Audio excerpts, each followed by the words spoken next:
If we start with last week, you were pretty disappointed after the game, but after rewatching it, did you find some positives? Yeah, like watching it back was a lot better. I thought we were more compact watching it back than what it felt in the game. There was a couple of times where, okay, we're going to get opened up against a good team, but it was like one significant problem that occurred multiple times, and Elfsborg were trying to attack it. But when we show it back in the video, the players can learn from it. We can practice it in the training field, and I think we've seen some improvements already in this week of just identifying a problem and spending some time to try and fix it. So watching it back, I thought we had good phases of possession. We needed to be a little bit stronger to hold the ball under pressure. We needed to be a little bit quicker around their box to take more risks to try and get in behind. But when you put it into context, when you're playing 85 minutes with 10 men against a really strong team, of course it's going to be a difficult game, but watching it back I thought we were better than it felt live. So we build on these things and we try and improve on upon the points that we identify in the game and make the necessary adjustments and working it in training. So that's what we've done this week. What are you expecting from the performance of the game tomorrow?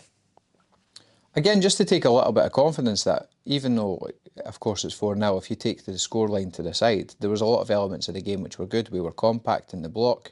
The midfield four worked together. We managed to get some pressure on the ball in the midfield. A lot of our attacking passes in transition were good. Our first 2 or 3 passes after we won the ball helped get us out a lot more than what could probably be expected. So from a perspective of like where we win the ball, how we make our first 2 or 3 passes after we've won it, and then how do we launch an attack after that, those things were positive. So I think, again, those are things that we can build on for all future games. This week, Lola Sadiku finally signed. What have you seen in him since coming in? Because he's been training with us all the time. Yeah, I think we've been trying to get a deal done for a long time. It's not always straightforward and easy just to say sign a player. Some deals take 1 day and some deals take a month. It's just making sure that everybody's happy with whatever the agreement is. What I've seen in training is his 1 and 2 touch passing under pressure in small spaces is really good. How he connects the game from the defensive line to the midfield is obviously really high level, and then the way he disguises his passes, but the tempo he puts on them to help us break lines is really good. Defensively, he's a leader and he's an organiser, so he can help organise the players around him, when to press, when to stay, when to slide, when to track a runner or not. So, of course, we've got a lot of players who are in the early stages of their career who they've experienced some things, but they always have questions. I think we're bringing Loret in, he helps answer some of the questions for the players in play. Because I think at the side, when you're the coach, there's not a lot you can influence. There's some things you can, but as a player who can be a calming influence and talk players through games, it's really important and helpful for the coaching staff to have a player like Loret, because as much as he's still a high-level player, he's also an extra voice on the field, and I think for the team we want to be, you're going to need 2 or 3 players like that. So really excited to have him in the team because the technical quality is there, the tactical awareness is there, physically he's in really good shape. So the game experience is going to help the players around him. So I think it's a really positive step for the club.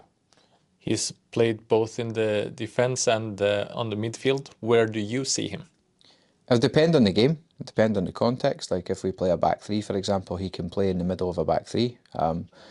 Primarily I see him playing number 6. I think I've said a number of times we'll play a back 4 the majority of the time with 2 in midfield. So when we line up and Loret's playing number 6, it's where I see him playing the most. But there will be games where we play 3-5-2, for example, or 3-4-2-1, where he's in the middle of a back 3, partly for the defensive organisation, but also partly for the passing ability from the back and the composure and the awareness that he brings. So yeah, it'll be a mixture of the 2 positions, but primarily in midfield. Sirius also won their game in the first group stage game against Sundsvall, 6-0. What can you say about them? Yeah, they've got a lot of good movement in the final third.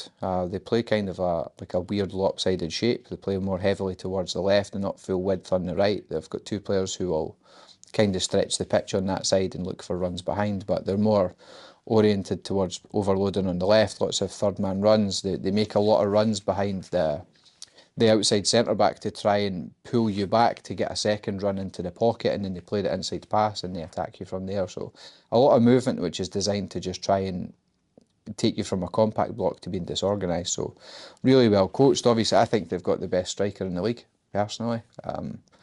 He drops in really well, he links the game, he gets in the box, he scores goals, he bashes defenders around. So Bjerkebo did really well for Varberg before getting to Sirius last year. So they've got a lot of really good attacking players. Defensively, really physical, really solid, really quick at the back. So for me, I think they'll be one of the teams in the European spots this year. This is a good team we're playing against. Last week's lineup included some surprises, I think, for the fans. What can you reveal this time about which players are available and which are not? Clancy's got his work permit, so Clancy can play. Loret's registration's gone through, so Loret can play. So that's really helpful.